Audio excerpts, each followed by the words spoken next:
You're listening to the DolphinsTalk.com podcast network.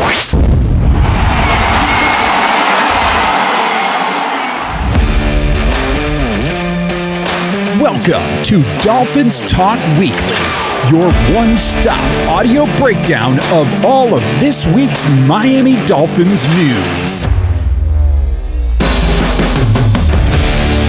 Now, here is your host, Kevin Dern.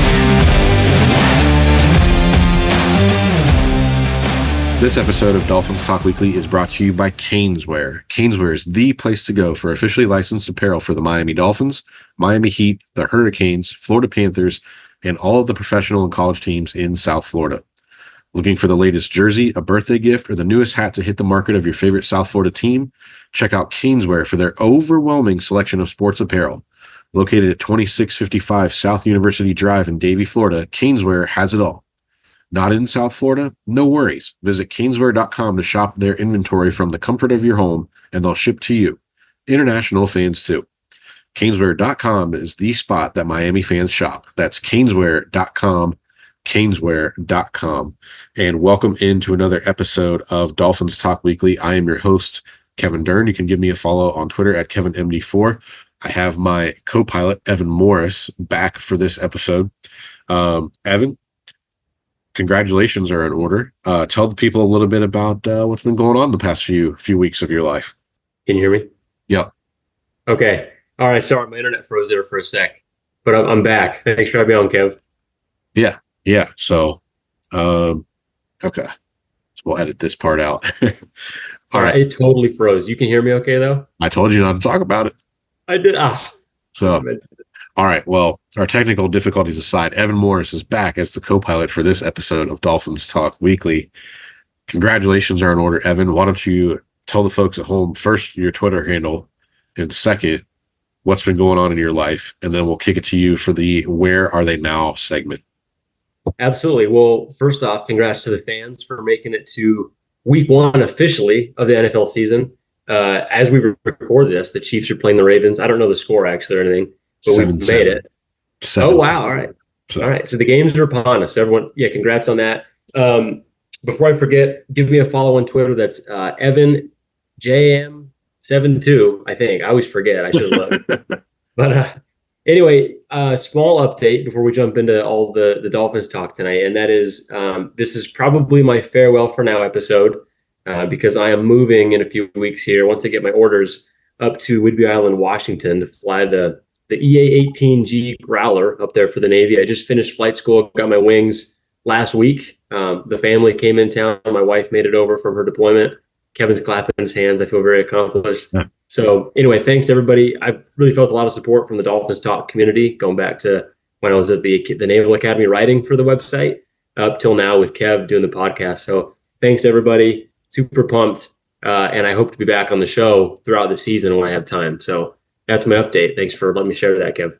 Yeah, absolutely. Congratulations. And I know that was your dream location where you wanted to go. So I know they still have like the dream list and all that stuff in the Navy. So congrats and best of luck as you move on to the bigger jets. So thank you. I'm pumped for sure. And with that said, there's no good pun for Devon Bess and Jets, but where are they now? Devon Bess, take it away, sir. Here we go. So this is, I think, a little bit of a special Where Are They Now, because this is perhaps my last one for a little bit. But more importantly, Devon Bess, the topic of this Where Are They Now, he's one of the first Dolphins autographs I ever got. He signed my hat at a Dolphins game in Arizona when I was in elementary school, along with one thing to note, the kicker at the time, Dan Carpenter, from the University of Montana, Boo Grizzlies, was a complete jerk and would not sign my hat, even though he was just a kicker. But Devon and Ricky came over, signed my hat, and since then I've loved Devon Bess from that moment. And we're covering him tonight because this is gonna kind of come full circle at the end. But starting from that game in Arizona, I've always been a big fan, and my family and I, we love Devon Bess, especially because his time with the team coincided with the Ted Ginn Jr. era, who we covered, I think, like 3 episodes ago or so. And just because, he never lived up to expectations as the first round receiver, And the other receivers were like Greg Camarillo, who was fine, but my family loved Devon Best. He was a smart player. He was quick. He had great hands, high effort, and he was an undrafted guy. So like as an underdog, he was so fun to root for. And he was the favorite target of Chad Pennington in that '08 season. So anyway, from the beginning though, Devon Best grew up in Oakland, California, in a really rough situation growing up. His biological dad was not in the picture, and he actually lost his scholarship to Oregon State because he wound up in a juvenile facility just before college, and he went straight from juvie or JO, whatever it was, to the University of Hawaii, and then 10 months later was an All-American as a rookie. So had an awesome career with the Rainbow Warriors over 3 years there. He got 41 touchdowns and had almost 300 receptions, both of which stand as records for the Rainbow Warriors, which is pretty sweet, especially after the upbringing he had in Oakland. From there, he went undrafted in the NFL, but he made the Dolphins roster in '08 and was part of that playoff season with Chad Pennington.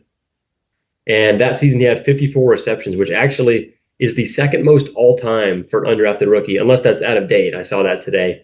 And even more notable, he started a legacy where since he made the team in '08 as an undrafted free agent, the Dolphins every year since then have had a UDFA make the team and start the season on the roster. This year, it's Storm Duck, awesome name, and Andrew Meyer, the center from UTEP. So Devon Best started that legacy. So shout out him in '08, getting that train rolling. Then moving forward, he had 5 really solid seasons with the Dolphins until 2013 when he was traded to the Browns.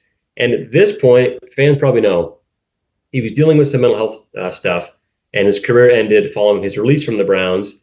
And I found tonight, when I Googled him, I thought maybe we'd make this segment about him. And lo and behold, I found a podcast that he was on with Omar Kelly last November, talking about his upbringing, his journey to the NFL, his time after the NFL, and all of the stuff he was going through as a person. And so he talks about, with this mental health stuff he dealt with, he was dealing with an ACL injury, a season ender. I think after the 2011 season, he was going through a divorce. His little brother got shot in Oakland. He had a falling out with his dad over money, etc. All this stuff. And it was just a tough time for him, it sounds like, as a person outside of, the football field. And he got into some legal problems after his career ended and the Browns cut him. And I remember hearing rumblings just from fans, like, when you think of the story of Devon Best, it sounds like a pretty sad story once he, was away from the Dolphins organization. And then tonight, I found out on the podcast, he is now living in Arizona with his wife, the same wife that I guess he was going through a divorce with or something. And they're 3 kids now. And it seems like he's really made it to the other side of his battle with mental health. And he talks about therapy and kind of the benefits of that and everything. And the point of this being, we all love Devon Best as a player because he was an awesome story as a UDFA on the team, especially in '08.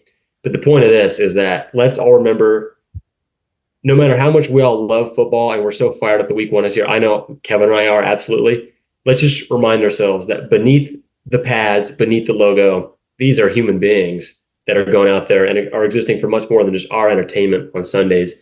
So we can root for them as hard as we want, but let's just, when and if people struggle this season, especially on the Dolphins, don't be an asshole on social media or take things personal, and just give these people grace, have some compassion, and realize that there are things that are bigger than football. And the example I point to, aside from Devon Best, is the Andrew Luck retirement years ago. That's one that fans, I think, just really got wrong and did not do right by such an awesome player in Andrew Luck. So this season, let's just remember, as much as we love the game, we love these players, they are people too, and to show them some compassion. So I'll get off my soapbox, Kev, but I was pretty inspired by the Devon Best story. So back over to you, but thanks for letting me share that. Yeah, no, I love hearing about Devon Best. Glad he's doing better now. One of the best bosses I ever had always gave us this line when things got busy at work, but he said, you can't take care of everything else and everyone else unless you take care of yourself first. So that lesson kind of sticks with me today, and that story kind of reminded me of it. So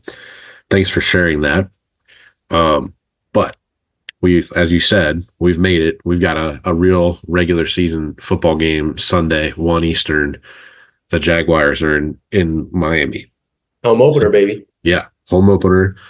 And it gets right into the pressure cooker because we got another game that following Thursday. So big one too. Bills coming to town. 2 big ones right off the bat that you got to kind of get both of those right, I think, if you're going to make some noise, and we'll talk about record predictions later on. But as far as the Jaguars game goes, Evan, any key players or key things stand out about the matchup? Like, give me your 2 or 3 high points of it, and I'll kind of give my 2 or 3 high points of it back to you.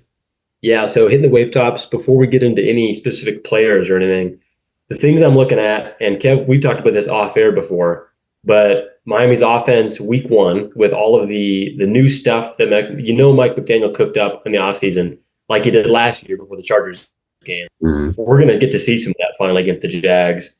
And the Jags are a team that have a new defensive coordinator and potentially have some vulnerabilities because of all that newness on their side. So I'm looking at that. And I'm looking at Miami's receivers against a relatively weak and or not totally healthy Jags secondary. But then also Miami's ability to defend the middle of the field with Jags have a new center, Mitch Morse, who Dolphins fans know from the Bills. ETN catching passes and obviously in the run game. And then Evan Ingram, he's really turned into a great tight end with a reliable quarterback there in Jacksonville. So how the Dolphins can defend those guys in the middle, especially without Christian Wilkins to anchor the defense up front. So those are the big 3 I'm looking for without getting into too many other specific players. Yeah, so I would say, and to piggyback off of what you said, they do have a new defensive coordinator, Ryan Nielsen, who great mustache, by the way. I know that's great mustache in the pilot community, but he comes over from Atlanta, not particularly good on defense last year. But the thing that kind of sticks out to me, and this is kind of going to piggyback on a couple things, a lot of Dolphins fans wanted to hire this guy, not only in the Mike McDaniel hiring cycle, but even way back when we hired Brian Flores going into 2019. Their secondary coach is Chris Richard, who used to be from the Seattle Seahawks under the Pete Carroll Legion of Boom days. That being said, Ryan Nielsen comes from New Orleans, where he worked under Dennis Allen. Dennis Allen is one of those guys that loves to do post-snap rotations with the safeties and change the picture. If you remember, back in 2021, Miami played them on a Monday nighter, won the game 20-3, but offense did not perform well. I think we got a Nick Needham pick 6 in there, so only 13 points scored. And I think Tua threw 1 or 2 pretty egregiously bad interceptions. I remember one trying to go to Mac Hollins over the middle, but that kind of thing has always kind of plagued Tua, the post-snap rotation stuff. Like Buffalo does it. Kansas City does it a lot. So I'm curious to see, just because how Miami season ended, you got really 3 defenses in a row last year down the stretch, Baltimore, Buffalo, Kansas City, that were all doing that kind of stuff. How does Tua respond to that? Now, I think the thing, like you mentioned, other than Tyson Campbell, that's not a super impressive group at secondary. They played a lot of zone last year. I would imagine that holds pretty true. I think I was looking at a PFF grade where like the Jaguars played like the 8th most zone out of any team, and Tyreek Hill, his individual performance grade is like 1st in the league in terms of wide receivers against zone coverage. So could be a big day for number 10. You mentioned Travis Etienne. I don't think Jacksonville's offensive line, other than maybe Anton Harris, the right tackle, is all that great in pass protection. So I think Miami will be able to scheme up some pressure on Trevor Lawrence, who this is a great stat. I got this from the ladies at the Sideline T podcast from Brittany. Trevor Lawrence is 1-18 in regular season games when the Jaguars do not force a turnover, but he has had more, I believe it was more fumbles with like 20 over the last 2 years than any other quarterback in the league. I think the second place person was at like 15. So you can get the ball out of Trevor Lawrence's hands. And if you protect the ball, Jacksonville had a lot of red zone offensive woes last year, had to kick a lot of field goals. So I think that's one of the keys. The one weakness I think that can be exploited by Jacksonville, you kind of touched on it, is the interior defensive line. No Christian Wilkins. I'm very curious to see what Anthony Weaver does, because he's been playing this sort of wide 9 nickel front, which is essentially the same front we've played under Poyer, under Fangio, and what I expect him to play this year ever since we acquired Bradley Chubb in the middle of 2022. But the difference is they're playing it a half man tighter to the ball with your strong side defensive tackle. So you're not having 2 guys 2 gap, but you're having a linebacker now having to two gap, and how do you reconcile that when you really only have kind of one proven edge setter and Jaylen Phillips, who's going to be on a bit of a pitch count. So you probably are going to see a lot of Emmanuel Ogbah this game. If I'm Press Taylor, the Jaguars offensive coordinator, anytime I see Chop Robinson come onto the game on first down, I'm running right at him until he can prove he can stop it. And then I wonder, do you think we see more Mo Kamara than Chop Robinson if we start to see that in the game? I think we'll see more Quentin Bell. I think they'll be more apt to trust a, air quotes, veteran. I know Bell's been around the league for 4 years, but he's bounced off of various practice squads. I think he played a few games for Atlanta a couple years ago.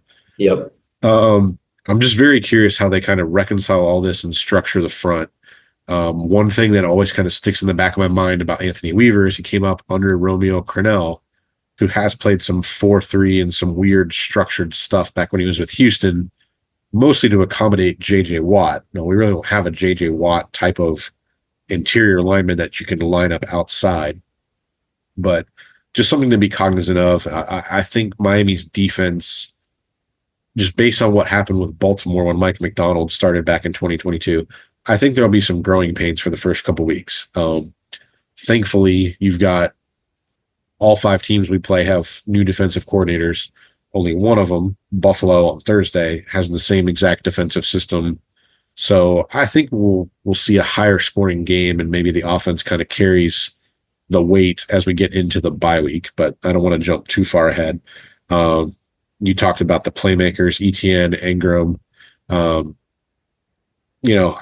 think those are really kind of the two guys you have to kind of take away, especially in the red zone. So those will be the key things that I'm looking for, throughout the game. Yeah. One question for you, Kev. Do you think that, I guess, how much should we expect to see Jaylen Phillips, do you think, on Sunday? Because he practiced in full today, Thursday. Yeah. I don't know. I feel like that's one of those things where maybe they have him kind of on a snap count or a very heavy rotation base the first couple quarters. And if it's still a tight game in the fourth quarter and you need that pass rush to get home, maybe you start to see his snaps increase a little bit. Sure. It's just so odd now because you don't have, we used to have that preseason schedule where your starters would play a drive, then a quarter, then a half. We never got that dress rehearsal. We saw the offense, not even the whole starting unit. We saw some of the starters for 5 plays. Right. It was a successful drive, but it was short nonetheless. Yeah. Of the 11 guys projected to be starters on the defense, they have not had a single practice all training camp with all 11 of those guys healthy on any same day. So, some unknowns going into it. And I still have some questions about how Joe Barry, who is the run game coordinator, kind of marries up how they use the front, how they use the rotation, how that works with Austin Clark, because they were so heavily reliant on Wilkins and Sealer a year ago, 81% and 76% of the snaps from those two guys respectively. Whereas last year with Baltimore, I think Justin Matabuke was their highest snap taker and was only 57%. So you're going to be relying on, and I know you love my term here, guys who played microdoses last year, like your Deshaun Hands. Now they've got to play an actual role. So it's always they're macro dosing this year. They're going to have to for sure. That gives me a little bit of trepidation on the defensive side, but offensively, I think the system that you're going to see, it's a lot of over and under fronts. Watch New Orleans tape from the last 5 years. It's going to be pretty tough to run inside against them, especially with Devon Hamilton, but that's not Miami's game. So I think if you can tire out their edge players and wear them down, it's nice to have Teron Armstead fully healthy going into a regular season opener. I think Miami wins. This might be a little bit of a tighter game than people think. All right. Well, I think we're leading into it. So I guess go ahead. Hit me. What's your score prediction? I'm going to go a little bit higher scoring. So I'm going to say 31-23. You coward. Mine's 31-24. Oh, Price is right at me, huh? Okay. So wow. Well, we're both taking the over is what that means. The over-run right now is set at 49.5. And me and Evan Kev officially go on the record. If you're gambling on Sunday, take the over is what Dolphins Talk Weekly is telling you. Right. So the other key point, I remember you had this, was if Jalen Ramsey doesn't play, basically at corner right now, we are, based on the depth chart, you'd be looking at Kendall Fuller, Kader Kohu, and then one of the two between Ethan Bonner and Storm Duck kind of being next in line. I kind of wonder, do you elevate Nick Needham immediately just to give yourself another option in the slot? Because he is on the practice squad. Unfortunate that Cam Smith's on the short-term IR with recall, because you could really use him here. But I don't necessarily like that matchup of like Gabe Davis versus either Kendall Fuller or Kader Kohu, just given Davis's size and speed. Neither of those guys are very fast. I made my thoughts pretty clear on Kader Kohu. Like, if you can keep him in the slot, he's fine. He's a pretty good slot corner, and he can play the run well, plays anything in front of him well. You have to put him on the outside, you're asking for trouble, I think, especially with bigger guys. We agree there. I like Kader as a player, but last year that Fangio defense did not play to his strengths, especially when they put him outside. So, yeah, I think just to hammer down on this, I've got 31-24 Miami winning at home. Give me Jonnu Smith to score if you're looking for an anytime touchdown score, and one long touchdown for Miami against, again, new DC, kind of an aggressive attacking style of defense. I think Atlanta doubled their sack numbers last year with him as their DC. But yeah, things that worry me, I think you've really got to pay attention to Josh Hines-Allen and Trayvon Walker as the edge rushers for Jacksonville. 27 sacks combined a year ago. Say that again, Kev? 27 sacks combined from those two last year. Yeah, I think they're pretty underrated, probably because by virtue of being on a team that underperformed down the stretch last year, but they're legit. So I'm sure that, Coach McDaniel's game plan for them, but you got to keep an eye on them. And definitely if Ramsey's not playing, Gabe Davis and Brian Thomas Jr., whoever's playing that second spot there next to Christian Kirk, is going to be a very athletically gifted receiver. And I don't love Kader on them or Nick Needham. I feel better with Fuller because he's a veteran at least, but that's something to keep an eye on. And if I am Weaver, then I'm going to be very careful with putting a safety over the top on that side as well. So that's it for me in the Jags game, though. 31-24 Miami. Okay. I'm very curious because Weaver, I haven't watched his whole media availability, but he made the comment about 3 safety looks. And I know, just because I have a well-placed couple moles down in South Florida, multiple, that's something that they've practiced quite a bit. So I think the key there is eliminating rotations where you have to have Jordan Poyer as the middle of the field guy, because I would bet a pretty large size of money, if I had that sum of money, that Javon Holland is probably your guy that's going to move down and play sort of the Kyle Hamilton role, especially if Jalen Ramsey is out this week. Otherwise, I think you would have seen a lot of rotations where you can mix and match what Jalen Ramsey does and make him interchangeable with Holland or Poyer. But now it's kind of trending that he might not play and they might hold him out for the Bills game with Jalen Ramsey. I'd be worried if you can get Jordan Poyer rotated to the middle of the field, because I just don't trust his foot speed. I think Marcus May would do a pretty decent job. Like, I had some questions about him after the first preseason game against Atlanta. Looked a lot better after the Washington game. But again, that's preseason against like 2s and 3s, not Trevor Lawrence and, some pretty good receivers, all things considered. So that's my main worry about that. But again, I kind of feel same vein as Evan. I said 31-23. I'll switch it up. I'll say 34-23, just so we don't have like right at the same thing. I think. All right, fair. Yeah, I think Miami will score points. I think they're going to have a handful of games that are kind of like the Chargers game last year in week 1 or the Detroit game in 2022 until the bye week, and they can kind of get reinforcements back on D and kind of have a chance to work together. So we both think Miami wins fairly comfortably this week. Let's switch it up and we'll talk about some team superlatives. So Evan, I'll kick it to you first. Give me MVP, your offensive player of the year, defensive player of the year, and the rookies of the year on both sides of the ball. And I'll give you one more. Give me your most underrated Dolphin at the moment. So give me those. Okay. I'll have to sit on most underrated for a second, let that marinate, but I'll run through the rest of these accolades. So MVP, I'm going to say Tua. Maybe that's a homer pick because, Kev, my family knows for sure. If you listen to the show, I love Tua, and I think that again, this is all health permitting, right?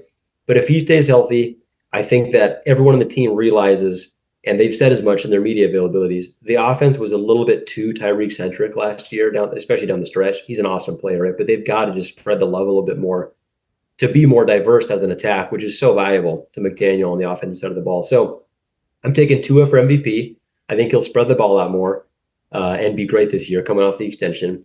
But I'm not going to overthink it. For Offensive Player of the Year, I am saying Tyreek, with the caveat being, I'm going to say this is the last year he wins that accolade. And next year we see somebody like a Devon Achane or a Jaylen Waddle step into that role. Maybe. But either way, I got Tyreek this year, Offensive Player of the Year. Defensive Player of the Year, I'm going to say either Jalen Ramsey or Javon Holland. I think it's going to be one of those secondary players. That's just a gut feeling for me, especially with how I think they'll be utilized in this scheme, compared to Fangio's kind of being so static last season. And then the rookies are pretty easy for me. And I'm guessing you will agree with this, Kev. But offensively, I'm going to say Jalen Wright. I think he steps into a larger role late in the year, especially if Raheem ends up missing any time. I've got him in both my fantasy leagues. So I'm fingers crossed he gets some snaps. Not at the expense of Raheem, though. And then defensive rookie, I'll take Chop Robinson because I think Mo Kamara will be very valuable on rundowns compared to Chop, at least until Chop grows more as a player. And with what the book is, like you mentioned, Kev, with him being run on in the preseason, especially against Tampa. But I'm going to say Chop as the defensive rookie of the year because I do think he'll get decent sack numbers, especially as the year goes on. And I think those will be the more impactful moments late in the year. So that's the rundown for me. And over to you, Kev, for all these. Hold on. You got to do underrated. Your underrated player. You got to give me I'm going to say someone dumb if you put me on the spot. You take these accolades, and then I got you right away. Okay. So team MVP, I'm also going with Tua. I feel like basically for the same reasons you said. I think last year we saw they can still manage to have pretty nice performances against good defenses, even when Tyreek's not out there. You look at the shutout win against the Jets, Tua and Waddle tore it up. Offensive Player of the Year, I really want to say someone other than Tyreek, but I just can't at this point. I think he's, almost as valuable to the team as Tua. Defensive Player of the Year, I was on another panel show last night, and I said Javon Holland. I'll stick with Javon Holland, but I was very, very tempted to say David Long, just because of how I think he'll get used in the system. Offensive Rookie of the Year, I feel like it's kind of, you have to almost default to Jalen Wright, but I think they're going to get him involved earlier in the season than maybe people expect, just because I know, because of a couple dominoes, because Odell Beckham is not ready. He's still on the PUP. I think Devon Achane is going to get more looks as a receiver and kind of do some of the, I won't say gimmicky stuff, but like some different stuff. Some of it is stuff that they used Tyreek Hill for. Some of it is stuff they used Eric Ezukama for last year in the first 2 weeks. I think there's other ways that they will use him. Keep an eye out for that. So I think Jalen Wright probably gets more carries so they can try and keep Raheem Mostert more fresh. Because remember, last year, Raheem Mostert got knocked around. He missed the Bills game in the regular season finale, to try and keep him fresh for the playoffs. Like, he was beat up. So I think Jalen Wright will at least have a role. I don't know how big it is, but I think he'll play. Defensive Rookie of the Year, again, I think you have to kind of default to Chop. Someone on the show had predicted he would get Defensive Rookie of the Year, like in the whole league. I'm not that high on him, but I think you can get a lot of mileage out of him as a pass rusher, both off the edge, and I think you can do a lot of mixing and matching stuff with like what the Ravens were doing last year. Watch like some of those Mike McDonald coaching clinic videos.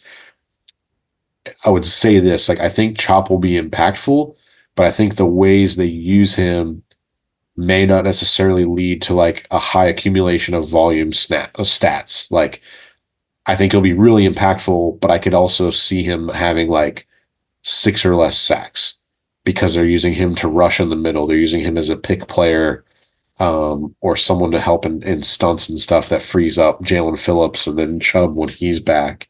But I would That's a lot of what we saw in college from him too. There's a ton of them just being lethal, coming down the A gaps, and if not getting the sack, getting a pressure. So I agree with you on that.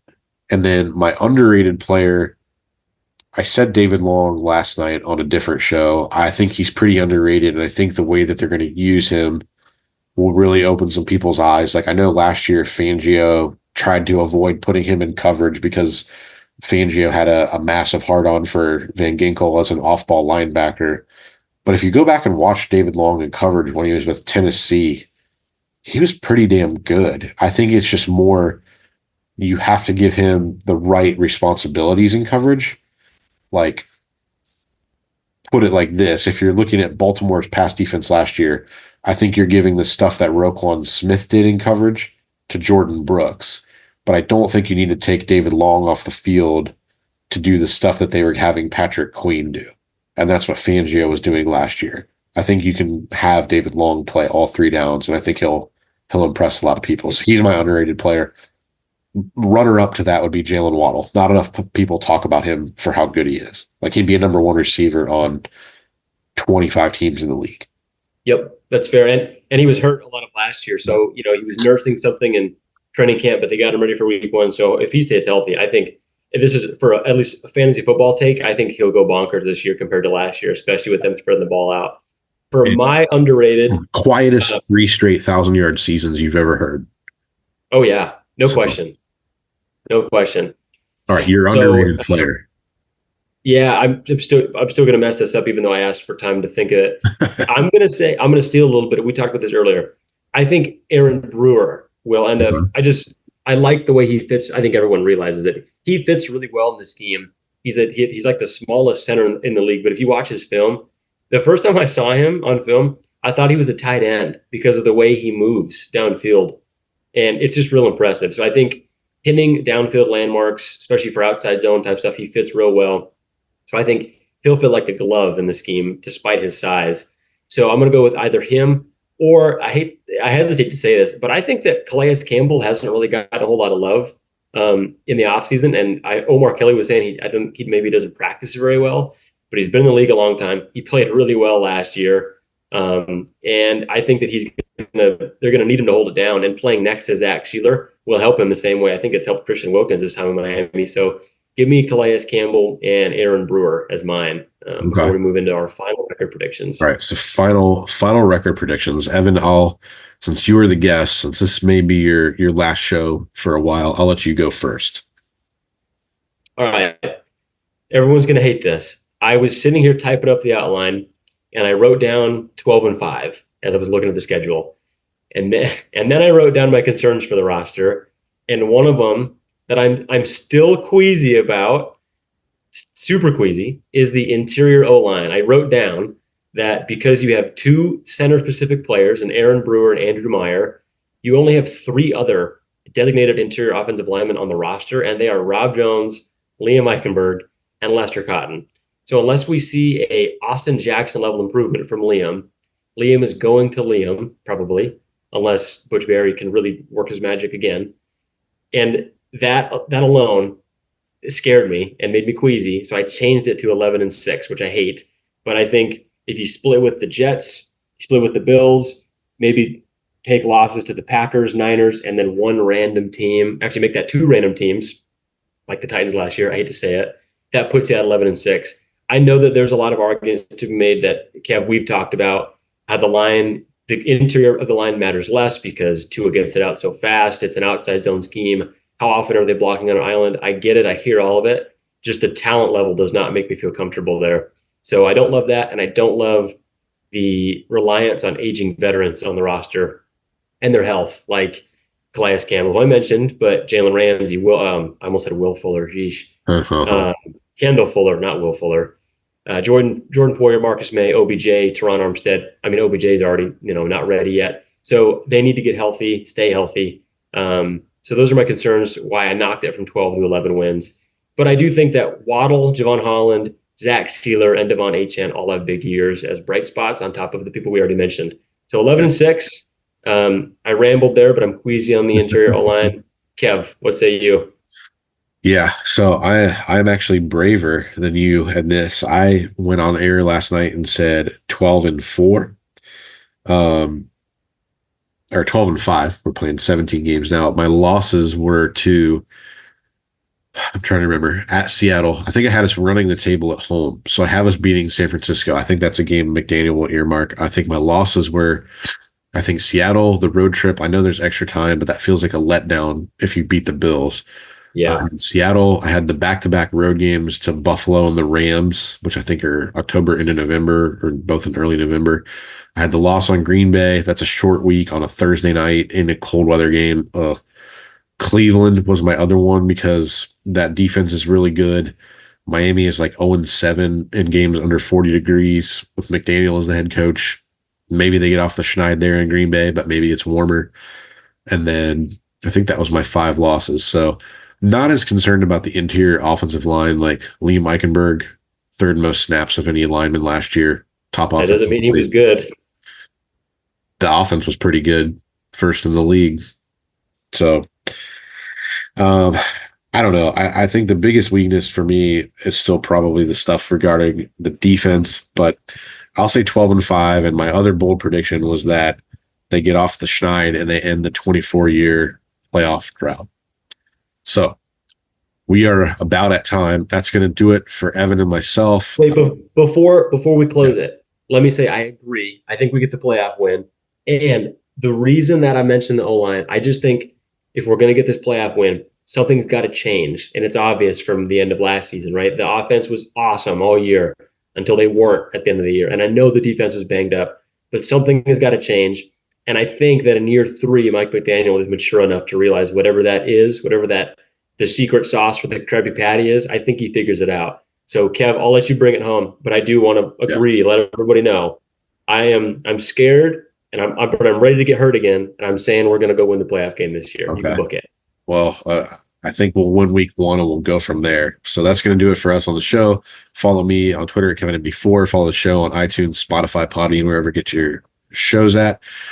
And finally, this episode of Dolphins Talk Weekly was brought to you by Caneswear. Caneswear is the place to go for officially licensed apparel for the Miami Dolphins, Miami Heat, the Hurricanes, Florida Panthers, and all of the professional and college teams in South Florida. Looking for the latest jersey, a birthday gift, or the newest hat to hit the market of your favorite South Florida team? Check out Caneswear for their overwhelming selection of sports apparel. Located at 2655 South University Drive in Davie, Florida, Caneswear has it all. Not in South Florida? No worries. Visit Caneswear.com to shop their inventory from the comfort of your home, and they'll ship to you. International fans, too. Caneswear.com is the spot that Miami fans shop. That's Caneswear.com. Caneswear.com.